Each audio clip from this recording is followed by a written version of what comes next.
Bismillahirrahmanirrahim. Assalamualaikum warahmatullahi wabarakatuh.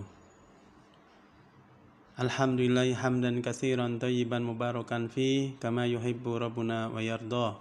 Asyhadu an la ilaha illallah wahdahu la syarikalah wa asyhadu anna Muhammadan abduhu wa rasuluh. Allahumma shalli wa sallim wa barik ala nabiyyina wa habibina Muhammadin sallallahu alaihi wasallam wa ala alihi wa ashabihi ajma'in, amma ba'd. Anak-anakku yang dirahmati Allah Subhanahu wa taala, kaifa halukum? Bagaimana kabar kalian semuanya? Alhamdulillah. Semoga semuanya dalam keadaan baik, sehat walafiat, dan tentunya tetap dalam lindungan Allah Subhanahu wa taala. Amin ya rabbal alamin. Anak-anakku yang Bapak cintakan Allah Subhanahu wa taala, alhamdulillah pada kesempatan ini kita dapat berjumpa kembali, yaitu dalam rangka mempelajari pendidikan atau materi pendidikan agama Islam.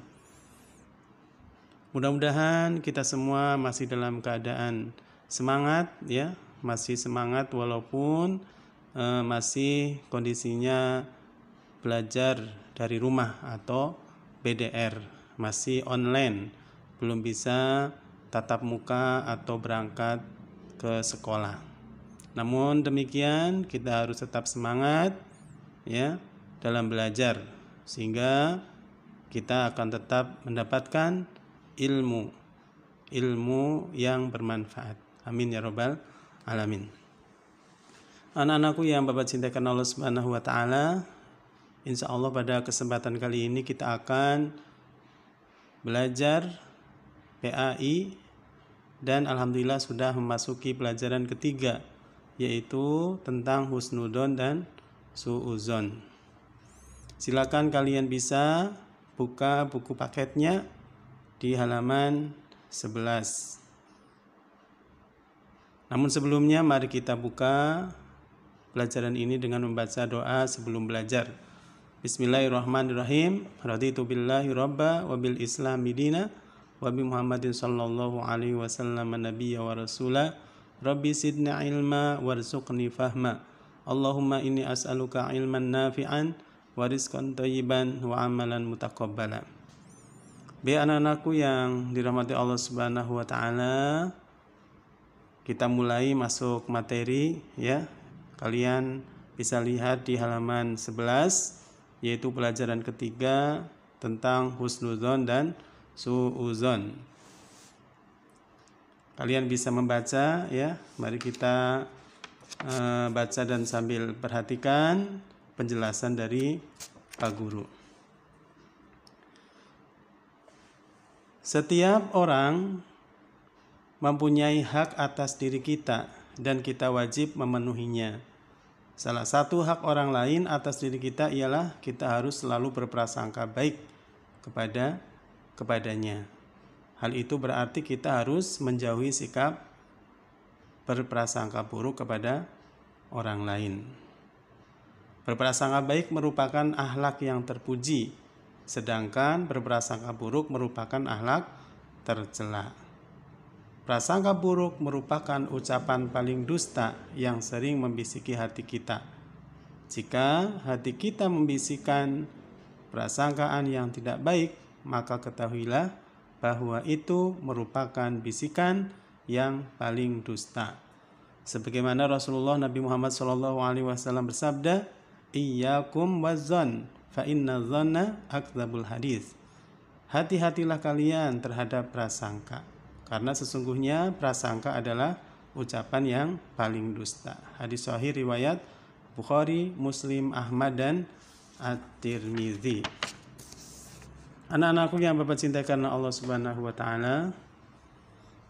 Jadi pada materi ini tujuan pembelajarannya adalah diharapkan setelah kita mempelajari materi pada hari ini, diharapkan kalian sebagai peserta didik dapat mengetahui manfaat bagi orang yang memiliki sifat husnudzon dan kerugian bagi orang yang memiliki sifat suudzon. Lalu apa itu husnudzon? Ya, husnudzon artinya berprasangka baik. husnuzon merupakan salah satu sifat yang mulia dan terpuji. Setiap muslim harus selalu mengedepankan husnuzon. Artinya ia selalu menganggap apa yang terjadi baik itu pada dirinya dan pada orang lain adalah baik. Kalau kita selalu husnuzon kepada teman-teman kita, misalkan di sekolah ataupun di rumah, kita akan terhindar dari sifat iri hati, dengki, hasad, dan sifat-sifat tercela lainnya. Adapun contoh husnuzon dengan teman, ya, misalkan atau apabila di kelasmu ada seseorang, ya, ada seorang teman yang selalu mendapatkan peringkat pertama, maka kamu tidak boleh menyangka yang bukan-bukan. Misalnya kamu mengatakan, itu pasti hasil mencontek. Nah, ucapan seperti ini tidak pantas diucapkan. Kita seharusnya berprasangka baik bahwa itu semua karena dia itu rajin belajar dan rajin berdoa. Ini adalah contoh husnuzon dengan teman. Artinya ketika teman kita mendapatkan nilai yang baik atau peringkat yang baik, maka kita harus berbaik sangka. Kita ucapkan bahwa dia itu mendapatkan peringkat yang baik atau nilai yang baik berkat rajin belajar dan rajin berdoa. Kemudian contoh husnuzon kepada Allah Subhanahu wa ta'ala.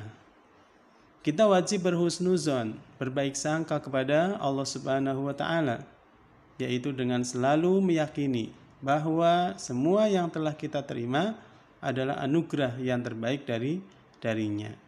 Sebab Allah Subhanahu wa ta'ala adalah zat yang maha penyayang, yang mana kasih sayangnya melebihi kasih sayang orang tua kita.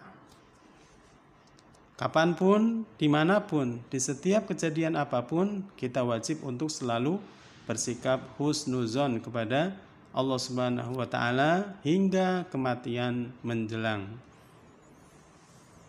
Rasulullah Shallallahu Alaihi Wasallam bersabda yang artinya, janganlah salah seorang kalian meninggal kecuali dalam keadaan berprasangka baik terhadap Allah Subhanahu wa ta'ala. Hadis sahih riwayat Muslim.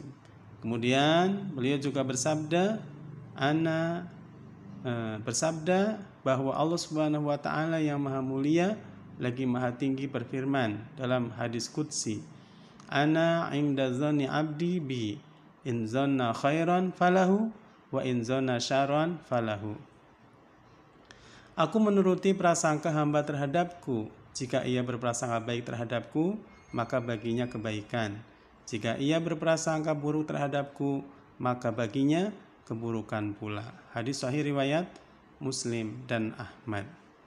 Jadi dari hadis di atas, Rasulullah Shallallahu Alaihi Wasallam mengajak kepada kita untuk selalu bersikap husnuzon agar terbebas dari segala pikiran yang membebani jiwa dan mengotori hati. Anak-anakku yang dirahmati Allah Subhanahu wa ta'ala, berikut ini adalah manfaat sikap husnuzon atau keuntungan bagi orang-orang yang memiliki sikap husnuzon atau berbaik sangka. Yang pertama atau keuntungan yang pertama adalah kita akan terhindar dari penyakit hati seperti iri hati, dengki, hasad, dan sifat-sifat tercela lainnya. Yang kedua, keuntungannya adalah kita akan dihargai dan disukai oleh orang lain. Kemudian yang ketiga, kita akan mendapatkan ketenangan hidup dan kebersihan hati kita akan terjaga. Dan yang keempat, tentunya orang yang memiliki sifat husnuzon akan mendapatkan pahala dari Allah Subhanahu wa ta'ala. Kemudian sikap yang kedua yang harus kita hindari adalah sikap su'uzon atau berprasangka buruk. Lawan dari husnuzon ialah su'uzon, yaitu berprasangka buruk. Suudzon merupakan sifat tercela. Orang yang mempunyai sifat suudzon selalu melihat orang lain buruk dan penuh kekurangan. Akibatnya tumbuh padanya penyakit hati, ya. Seperti iri, hasad, dengki, dan selalu mencari-cari kesalahan orang lain. Orang yang suka berprasangka buruk akan menghabiskan hari-harinya dengan hal-hal yang tidak berguna.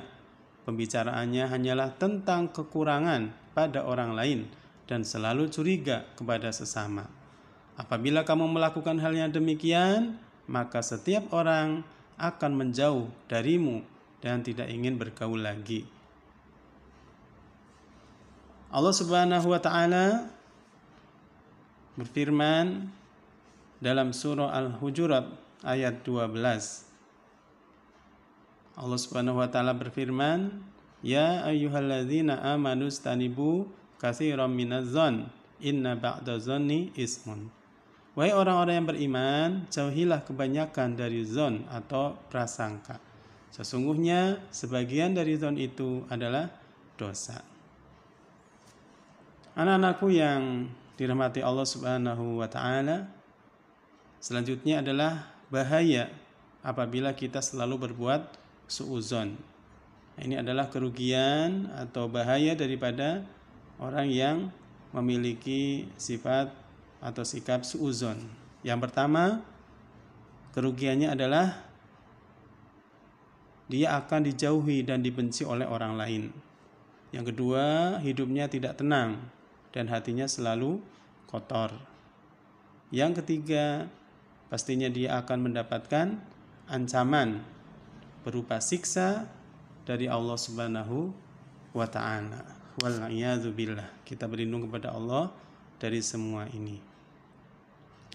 Anak-anakku yang dirahmati Allah Subhanahu wa taala, dari materi yang telah kita pelajari bersama, maka bisa diambil kesimpulan bahwa prasangka akan menjadi cermin dari kenyataan yang akan terjadi di kemudian hari. Jika kita berbaik sangka atau berpikiran positif, kita akan menjumpai hal-hal yang baik pula. Tetapi jika kita berburuk sangka atau berpikiran negatif, kita akan menjumpai hal-hal yang buruk pula. Dalam bergaul dengan sesama, kita harus mengedepankan sikap sportif, berpikir positif, dan upaya untuk menjaga kehidupan yang harmonis di tengah keberagaman karakteristik individu. Anak-anakku yang Bapak cintakan Allah Subhanahu wa taala, kemudian materi yang kita pelajari ini juga mengandung nilai-nilai daripada PAK atau pendidikan anti korupsi. Yang mana kita tahu bahwa korupsi ini sangat berbahaya, ya, baik merugikan diri sendiri juga akan merugikan orang lain. Korupsi ini tidak hanya berupa harta benda atau yang lainnya, ya, akan tapi bisa korupsi waktu, ya, kemudian misalkan karena terlambat dia tidak disiplin, ya, tidak disiplin waktu dan lain sebagainya.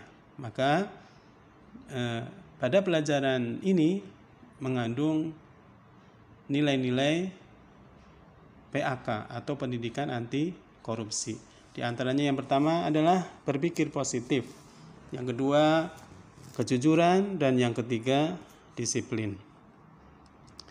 Yang pertama adalah berpikir positif. Mulai dari bersyukur, membiasakan diri untuk melihat sisi baik suatu hal, lebih banyak tersenyum, optimis, hingga membayangkan masa depan yang baik. Karena sebagian orang seringkali membandingkan dirinya dengan orang lain yang hidupnya terlihat lebih bahagia. Hal ini bisa membuatnya iri, dengki, rendah diri, dan pikirannya menjadi kalut. Oleh sebab itu, biasakan untuk bersyukur agar pikiran tetap positif dan hidup terasa lebih berarti. Anda dapat mensyukuri apapun yang telah Anda miliki, baik keluarga, teman, pekerjaan, ataupun hal-hal lain yang membuat bahagia. Yang kedua adalah kejujuran. Keberanian dalam menyampaikan apa yang betul-betul terjadi, sekaligus mengingatkan pada diri sendiri untuk merenungi dampak buruknya. Kita harus jujur untuk mengakui kekurangan diri sendiri dan mengakui kelebihan orang lain. Kita tidak perlu menuduh atau berprasangka buruk terhadap orang lain. Yang ketiga adalah disiplin.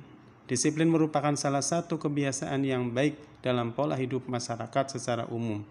Tidak hanya itu, bahkan sebagian orang percaya bahwa disiplin dapat menjadi salah satu kunci sukses keberhasilan seseorang dalam menuntut ilmu dan dalam hal-hal yang lain. Agar kita terhindar dari penyakit hati seperti iri, dengki, hasad, dan prasangka buruk, maka kita harus disiplin, baik disiplin waktu, tata tertib, bekerja, maupun disiplin dalam belajar. Anak-anakku yang Bapak cintai karena Allah Subhanahu wa taala, mudah-mudahan materi yang kita pelajari ini dapat dipahami, dapat dimengerti, dan lebih-lebih dapat kita amalkan dalam kehidupan sehari-hari. Mungkin itu saja materi pelajaran pada pagi hari ini. Ya, mudah-mudahan Allah Subhanahu wa taala senantiasa memberikan ilmu yang bermanfaat kepada kita semuanya. Mari kita tutup dengan membaca doa kafaratul majlis. Subhanakallahumma wa bihamdika asyhadu an la ilaha illa anta astaghfiruka wa atubu ilaik. Wassalamualaikum warahmatullahi wabarakatuh.